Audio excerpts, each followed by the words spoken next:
Colère au Maroc après une série de décès de femmes enceintes ou qui venaient d'accoucher à l'hôpital régional d'Agadir. On parle de 8 femmes qui ont trouvé la mort en quelques jours, suscitant l'indignation générale.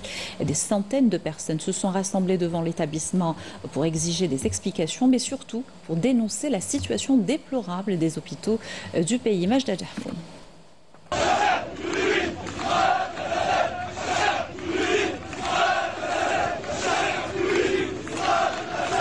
Un vent de colère souffle encore une fois sur le Maroc.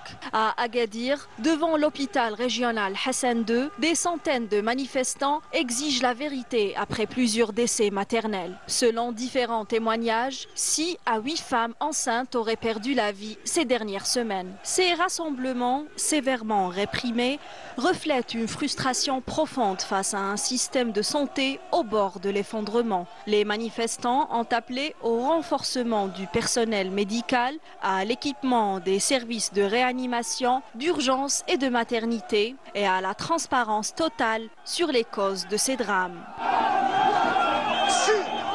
Des manifestations similaires ont également émergé dans d'autres villes comme Sewira, où des citoyens se sont mobilisés devant les hôpitaux pour exprimer eux aussi leur exaspération devant la baisse des effectifs médicaux, la vétusté des infrastructures et la mauvaise répartition des services de santé entre zones urbaines et rurales.